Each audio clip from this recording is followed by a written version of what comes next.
पैतृक संपत्ति को लेकर सुप्रीम कोर्ट ने क्या कहा, और पैतृक संपत्ति को, ये आपके मन में भी सवाल चलता होगा कि ये जमीन जो है ये पैतृक जमीन है, पैतृक जमीन है, खतियानी जमीन है, ये हमारे दादा का जमीन है, ये हमारे जो एक तरह से पूर्वज हैं उनका जमीन है, और वर्तमान में ये हमारे पिता के पास है। तो आखिर हमारी जो पैतृक जमीन है इस पे किसका अधिकार होगा? क्या कहता है कानून? हमारी जो पैतृक जमीन है इसको कौन बेच सकता है? और इस पैतृक जमीन को लेकर यानी संपत्ति को लेकर जो है यानी सुप्रीम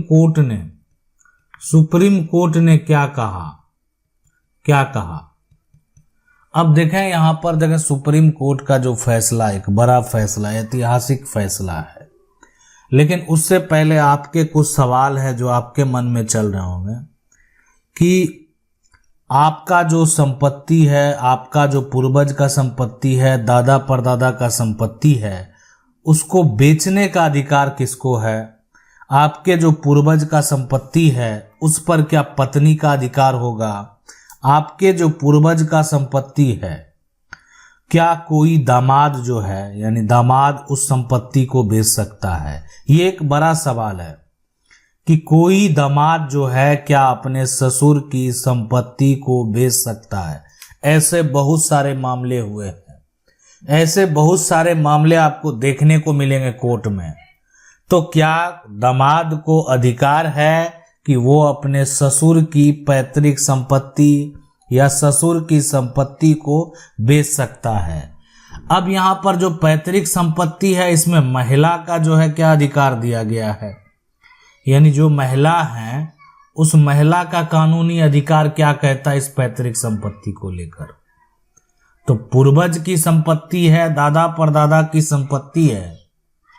अब देखें यहां पर कि इस पैतृक संपत्ति, आपका एक सबसे बड़ा सवाल यह भी है, इस पैतृक संपत्ति से बेदखल कैसे कर सकते हैं?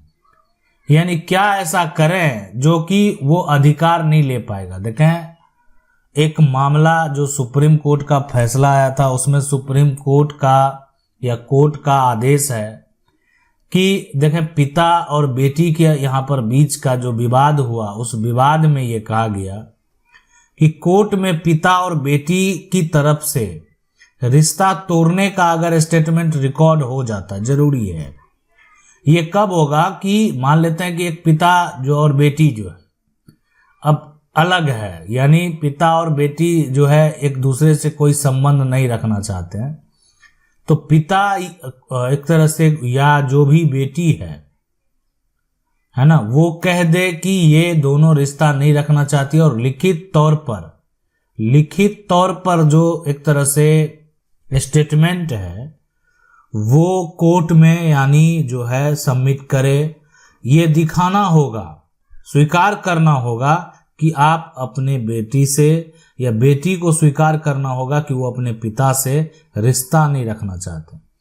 पिता के कहने से नहीं चलने वाला है। अगर ये उनके पिता के जो वंशज हैं वो अगर जाकर कोर्ट में ये कहे कि हमें अपने पिता से कोई मतलब नहीं, हम पिता से नहीं रिश्ता रखना चाहते हैं, अगर आप ऐसा करेंगे तो आप अपने पिता के प्रॉपर्टी से भी हाथ धो बैठेंगे। आपको जो भरण पोषण का रकम है वो भी नहीं मिलेगा, यानी कभी भी आप मेंटेनेंस का दावा नहीं कर सकते हैं। मेंटेनेंस का दावा जब तक मान लेते हैं कि ठीक है अभी आप जो है बच्चे हैं, नाबालिग हैं, तो आपका एक अधिकार होता है कि आप अपने पिता पर मेंटेनेंस का भी दावा जो है वो कर सकते हैं। अगर संपत्ति रहते हुए वो आपको कुछ ना दे तो दावा क्यों नहीं कर सकते? ये तो आपका अधिकार है। लेकिन अगर कोई बेटी ये जाकर कह दे कोर्ट में कि नहीं हमको पिता से संबंध नहीं रखना है, तो कल को आप प्रॉपर्टी पर भी दावा नहीं करेंगे और नहीं कर सकते हैं, ना ही आपको अधिकार मिलेगा। अब यहां पर देखें एक बेटा की अगर बात करेंगे, क्या इसमें इसके बाद क्या होगा कि अगर बेटी जो है संपत्ति से तो उनको हक मिलने वाला नहीं है, तो ये जो होगा सिर्फ बेटों का अधिकार होगा। पैतृक संपत्ति पर यहां पर क्या होगा, अब सिर्फ बेटों का अधिकार होगा। लेकिन तब जब ऐसा हो, ये कंडीशन हो तभी हो सकता है, ऐसे नहीं। ठीक है, मान लेते हैं बेटी रिश्ता नहीं रखना चाहती है, बेटा अपने पिता के साथ रहता है, तो बेटा का ही हक होगा, कानूनी तौर पर बेटे का अधिकार होगा।